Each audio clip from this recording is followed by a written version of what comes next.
Break के बाद एक बार फिर से आपका स्वागत है। आज कंज्यूमर अड्डा में हम बात करें अस्थमा या दमा की। हमारे साथ डॉक्टर्स हैं, साथ ही योगा इंस्टीट्यूट की डायरेक्टर भी हैं।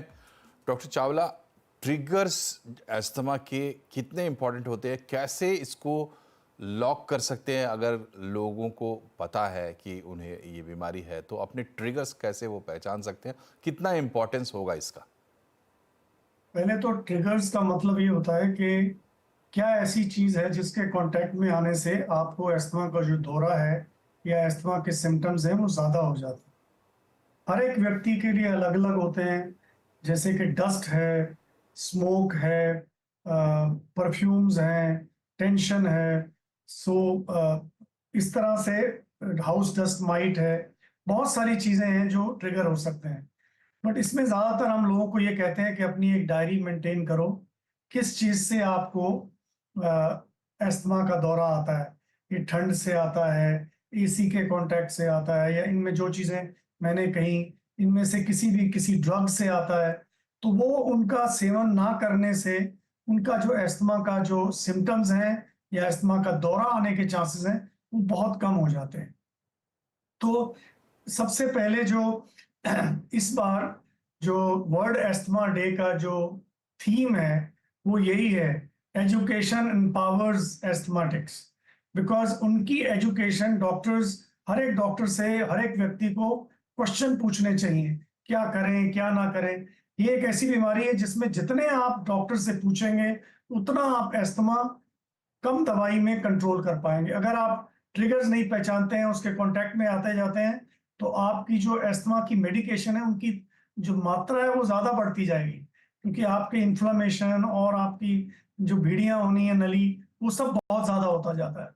तो इसीलिए ट्रिगर्स को आइडेंटिफाई पेशेंट को पता होना चाहिए कि जब उसके सिम्टम्स हुए वो डायरी मेंटेन करें, मैं ये किया। तो वो डॉक्टर से डिस्कस कर सकते हैं कि इनमें से कोई ट्रिगर है, और फिर डॉक्टर उनको एडवाइस कर सकता है कि आगे से आप ये ना करें। जी।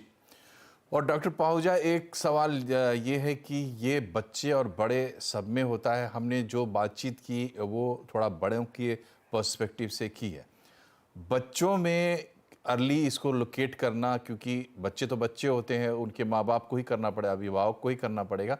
उनके बारे में कुछ स्पेशल अगर बात हो ध्यान रखने लायक, तो वो हम चाहते हैं हमारे दर्शकों को पता लगे।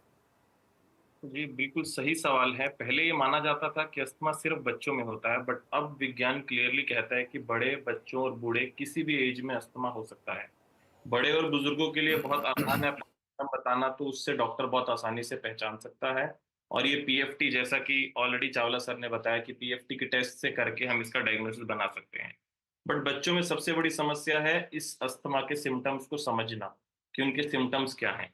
आमतौर पर जिन बच्चों में बार बार सर्दी, खांसी, जुकाम हो जाना या पसलियों का चलना, जिसे हम साधारण भाषा में कहते हैं कि जब छोटा बच्चा बीमार होता है तो उसकी पसलियां बहुत तेज चलती हैं, या उनके गले से एक सीटी जैसी आवाज, जिसे हम वीजिंग कहते हैं, इस तरह की आवाज का आना, या किसी एक टिपिकल वेदर में, जैसे कि बदलते मौसम में सर्दी से गर्मी में जाते हुए, या गर्मी से सर्दी में जाते हुए, या बारिशों के मौसम में जाते हुए, इस तरह के बच्चों में लक्षण आ जाना, यह एक साइन या यह एक निशानी हो सकती है कि शायद ये बच्चा अस्थमेटिक हो सकता है।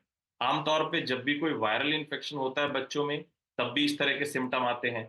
बट अगर कोई बच्चा बार बार इस तरह के सिम्टम शो कर रहा है, हर चेंजिंग वेदर में शो कर रहा है, कभी कभार किसी किसी पर्टिकुलर चीज के एक्सपोजर से, जैसे कि धूल से, धुएं के एक्सपोजर से, या ठंडी चीज के एक्सपोजर से बच्चा इस तरह के सिम्टम शो कर रहा है, प्लस उनके माँ बाप में से, माता पिता में से, या फिर दादा दादी, नाना नानी में से किसी में ऐसी हिस्ट्री है अस्थमा की, तब इस तरह के बच्चों को हमें खास तौर पर उनके पीडियाट्रिशियन से जाके इवेल्युएट करवाना चाहिए कि क्या ये एक नॉर्मल सर्दी जुकाम है जो इस बच्चे को हो रहा है, या फिर ये एस्थमा है जो इस बच्चे को बार बार इस तरह के लक्षण लेके आ रहा है।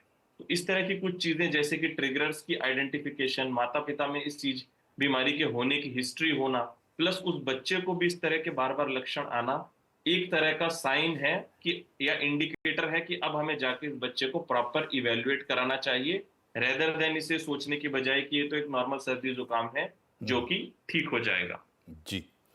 और डॉक्टर हंसा जी, आपसे हम ये चाहेंगे कि जब किसी को मान लीजिए बीमारी है, उसको ट्रिगर हो गई बीमारी और परेशान है, सिम्टम्स उसके आ रहे हैं, मैनेज कैसे करें? इसमें योगा क्या मदद कर सकता है?